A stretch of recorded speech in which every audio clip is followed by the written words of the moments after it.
Good morning मेरे प्यारे बच्चों, कैसे हैं आप? बढ़िया?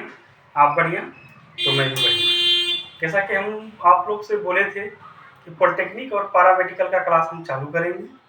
ये मेरा दूसरा क्लास है।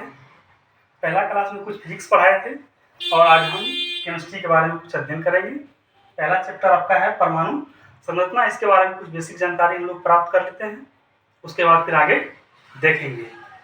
तो ये देखिए कि परमाणु संरचना यानी कि एटॉमिक स्ट्रक्चर, इसमें कुछ है।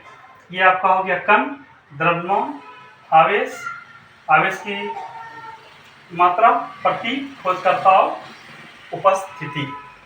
तो कण आपका है इलेक्ट्रॉन। इलेक्ट्रॉन के बारे में हम लोग जानते हैं, इसका सीजीएस में जो द्रव्यमान होता है वो 9.1 गुने 10⁻⁻28 ग्राम, और ये एसआई में जो होता है 9.1 गुना 10⁻⁻31 केजी, और एएमयू में 0.00055 इक्विवेलेंट टू 0, ये 0 के बराबर होता है। और ईएसयू में इसका आवेश जो होता है 4.8 10, और एसआई कूलॉम में जो आवेश होता है 1.602 गुने 10⁻⁻19, और आवेश की जो मात्रा होती है आप लोग जानते हैं इलेक्ट्रॉन पे -1 आवेश होता है। इसका प्रतीक यानी सिंबल ये है खोजकर्ता जे थॉमसन, और उपस्थिति नाभिक के बाहर, क्योंकि आप जानते हैं कि इलेक्ट्रॉन जो है नाभिक के बाहर दीर्घवृत्तीय कक्षाओं में चक्कर काटते रहती है। उसके बाद आपका आता है प्रोटॉन।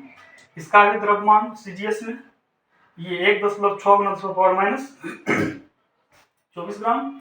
उसके बाद केजी में 1.6 गुना 10⁻27, एएमयू में लगभग 1 के बराबर, यानी कि 1.0000728 1 के बराबर। ईएसयू में सेम होता है। एसआई कूलॉम में 1.6 आवेश की मात्रा +1। इसका प्रतीक है, इसके खोजकर्ता गोल्ड स्टील। ये इसकी उपस्थिति नाभिक के अंदर, चूंकि प्रोटॉन और न्यूट्रॉन दोनों नाभिक के भीतर पाए जाते हैं। इलेक्ट्रॉन दीर्घवृत्तीय कक्षा में चक्कर काटते रहता है। उसके बाद आपका आ गया न्यूट्रॉन। न्यूट्रॉन का आप तो देख ही रहे हैं, दिया गया है।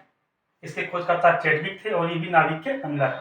नाभिक के अंदर आपका प्रोटॉन और न्यूट्रॉन दोनों पाए जाते हैं। उसके बाद कैथोड किरणें ऋणावेशित कणों से मिलकर बनी होती है, जिन्हें इलेक्ट्रॉन कहते हैं। एनोड किरणें अथवा कैनाल किरणें, यानी कि एनोड किरण को ही हम लोग कैनाल किरणें कहते हैं।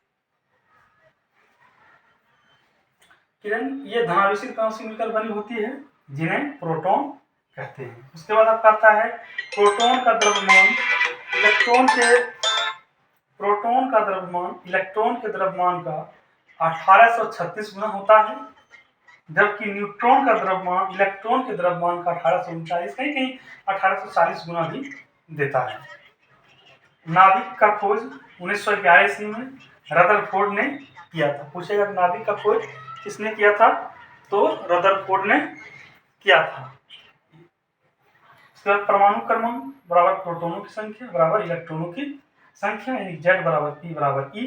उसके बाद आपका आता है परमाणु भार A, यानी कि प्रोटॉनों की संख्या प्लस न्यूट्रॉनों की संख्या, यानी A बराबर P प्लस N। इसको आप लोग याद कीजिएगा, ये मानिए आप लोग का होमवर्क भी रहा। कभी कभी इसको उलट के पूछ देता है कि प्रोटॉन का द्रव्यमान, यहाँ देख लीजिए, प्रोटॉन का द्रव्यमान इलेक्ट्रॉन के द्रव्यमान का 1836 गुना होता है। तो इसी को पलट के पूछ देगा कि इलेक्ट्रॉन का द्रव्यमान प्रोटॉन के द्रव्यमान का कितना गुना होता है, तो 1/1836। इसको ध्यान में आप रखिएगा। Thank you.